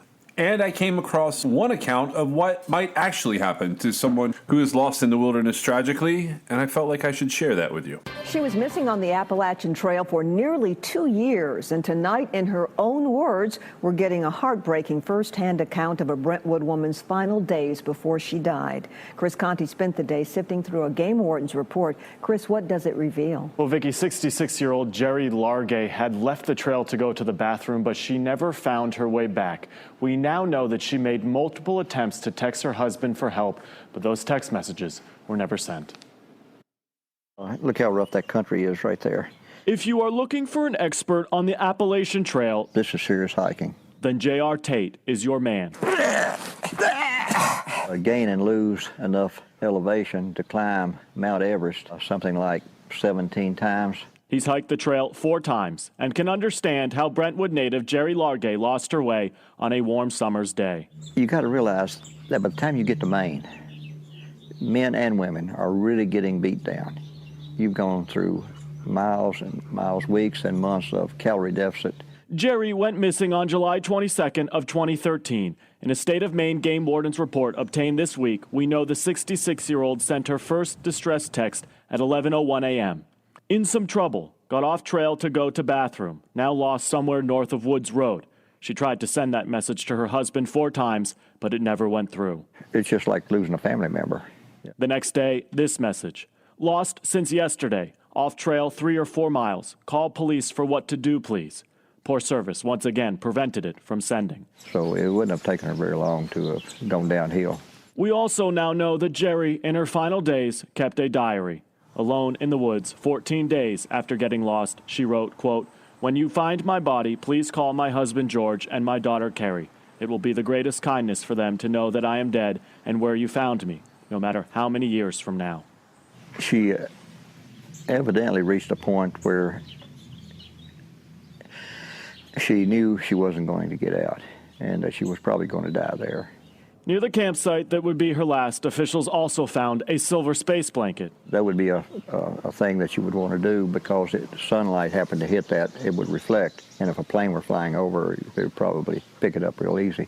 Jerry's remains were found some 2 years after she went missing. 2 years later, though, her last words offer fellow hikers and family comfort. It means a lot to her family that she did write this.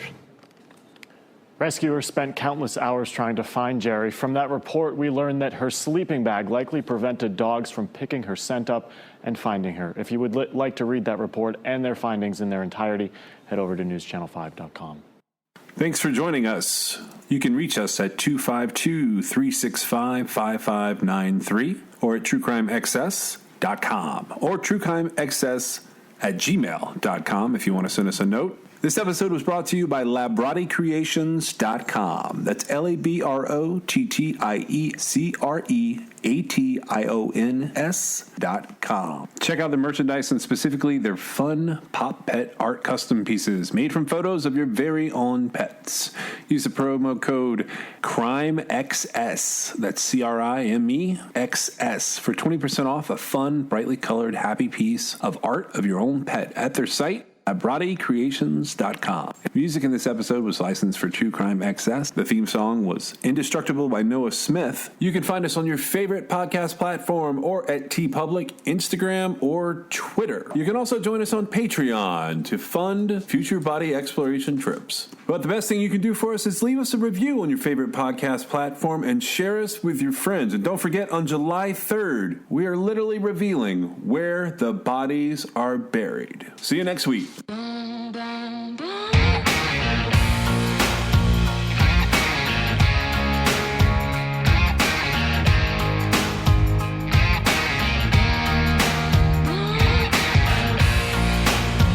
This is True Crime XS.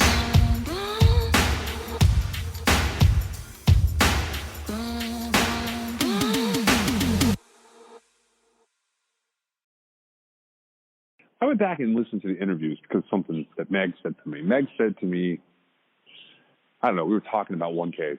We were talking about the 2007 case, I think. We were talking about Paige Bergfeld.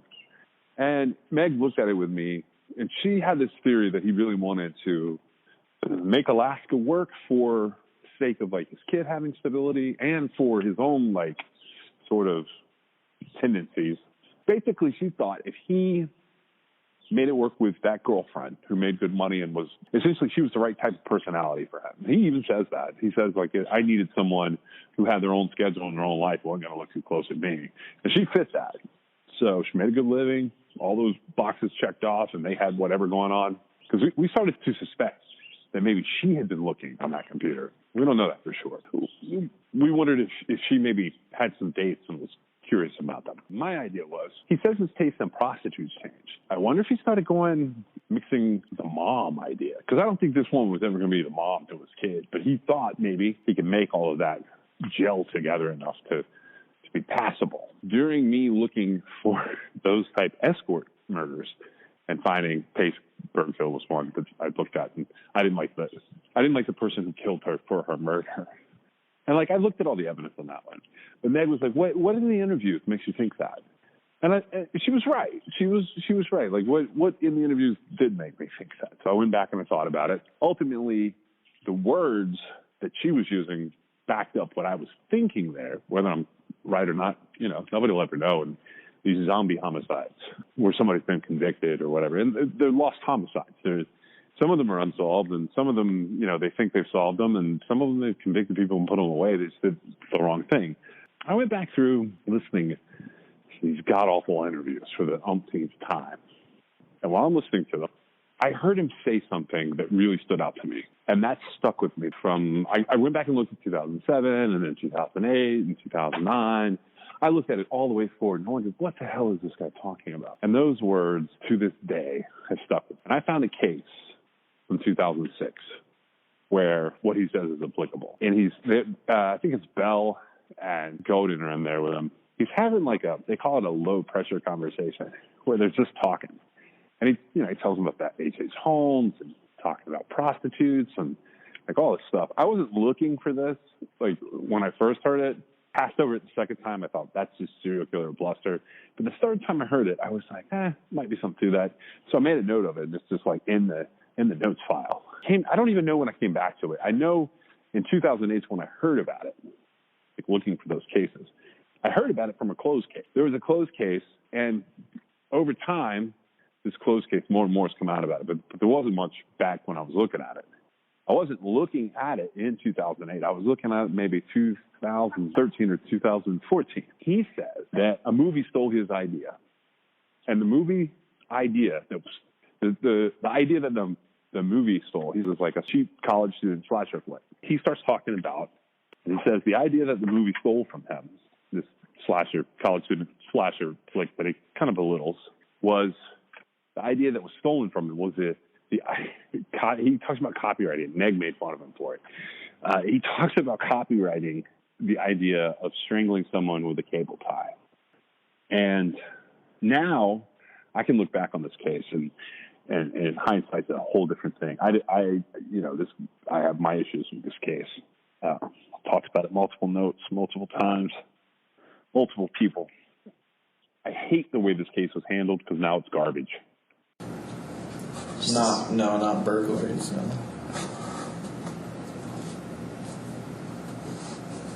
That's getting on to other crimes. I'm guessing by that reaction.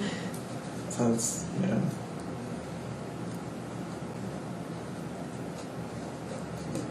I also noticed on your computers and actually some of the stuff in your vehicle that you had some different movies. Did you get ideas from movies, or is that you just like? No ideas. Movies still my ideas. Should have got some of them copyrighted. Kind of pissed me off. You did some of those first. Yeah.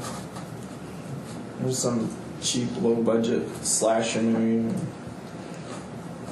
Some guy made it. I don't know. Been there, done that. A couple of years ago, and I was kind of pissed off with that one because, as far as I know, nobody had thought of that, or I'd never read about it. Which movie was that? I don't remember what it was called. Some stupid low budget college kid movie. He was all proud of himself because he was using cable ties and all. What do you do in the movie? He strangled this girl with a cable tie.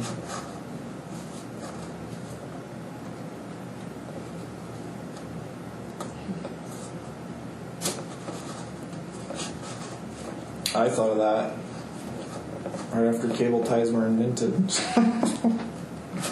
Or at least those big ones. The thick ones. Huh? The big thick ones? Yeah.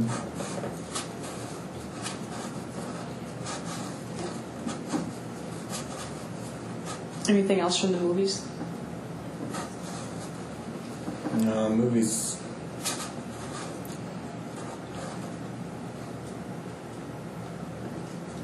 Movies are like video games. They're a lot of fun, but they're not like the real thing. I guess I was more curious as to more whether it was the movies that gave you ideas or whether everything, anything you've done has kind of been your own thoughts. And I can't think of any movies that I got. Well, there was a book I read years and years ago that gave me a lot of ideas, but I can't really blame that because I was already doing stuff when I read that book. But it gave you ideas? Yeah. What book was that? It's called Intensity by Dean Koontz. From WMC Action 5 News. Man charged in Casey Crowder slaying makes first appearance, September 29, 2006.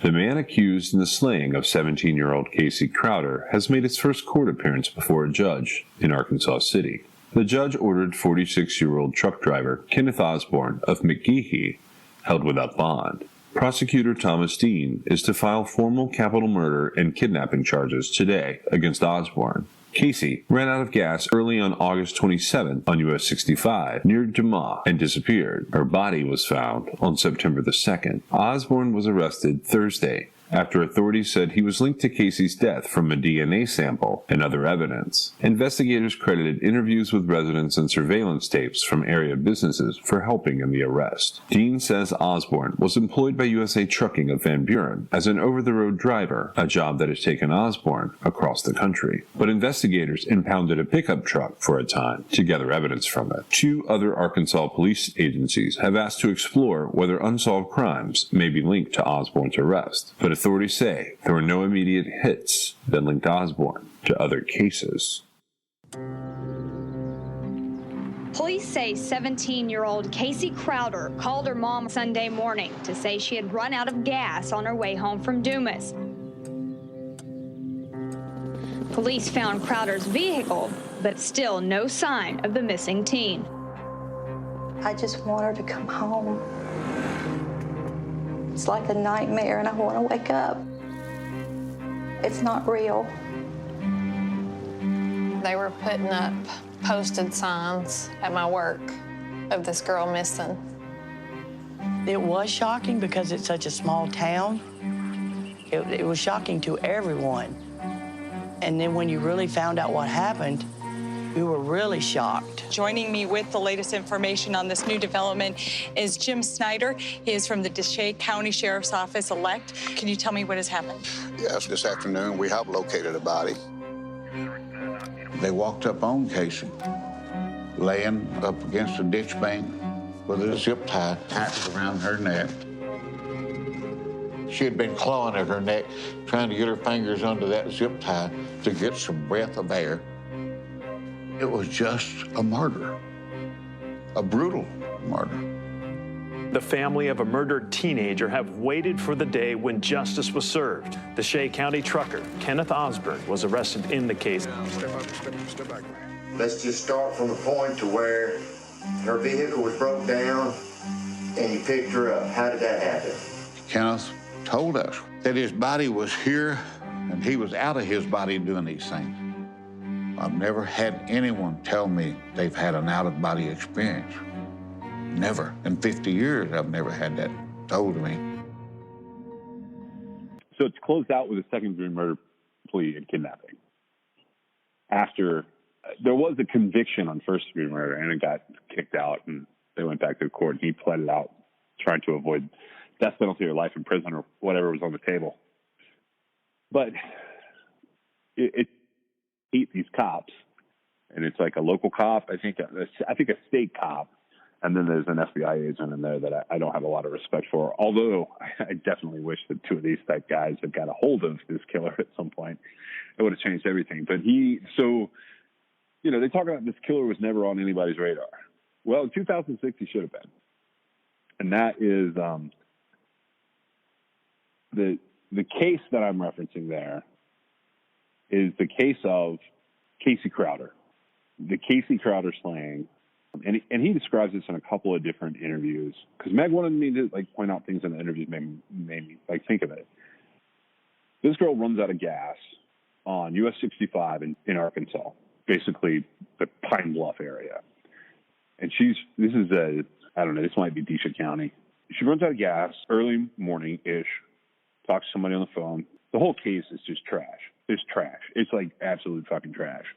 And when I say that, it's trash. It's bad everything. I get why people do what they do in these cases where they Bigfoot suspect. This suspect got Bigfooted in a way it doesn't make any sense. And I've seen the interrogation tapes. I've read everything there is to read on this case at this point. I can't quote it all verbatim, but what I can tell you is it was horrible. And they finally covered it in a Netflix show. So you can go back and look at pieces of it now. But from the minute I saw this case, this is what he was talking about. This is what the killer was talking about. Do I know it's this case? No, I don't know it's this case. But he talks about drainage ditches being close to locations. He talks about fishing. He talks about remote locations. He talks about being out in the sticks, the bubble from the sticks, different type people. And, he gives this bullshit mythology. And people buy it. People buy the mythology that the bodies weren't found. And that part, Meg had to work from that perspective. And that's how we ended up with the locations we ended up with because we felt like we could handle that part. And ultimately, it could only be less than a dozen bodies in those locations. I get it. But the truth is, cases like this where this girl was dragged off, zip-tied, and, strangled that way, they match what he was telling the FBI. He should have been on the FBI's radar. And if it's him and they didn't catch him, that's another problem with all these cases. Because I don't know that he changes his MO that much. I don't know if he would have gone stabbing, shooting, a bunch of other stuff. But he describes things. He says things that only a person. He's not grandstanding. He's just having conversations with these people who are bringing up this bizarre stuff about fire and about shootings and about accidents that look like other things and how law enforcement, it looks unrecognizable when law enforcement starts spelling out what they think happened to these people. I'm not lobbying that Kenneth Osborne did or didn't do that case. I am just arguing that it is it's a bad case.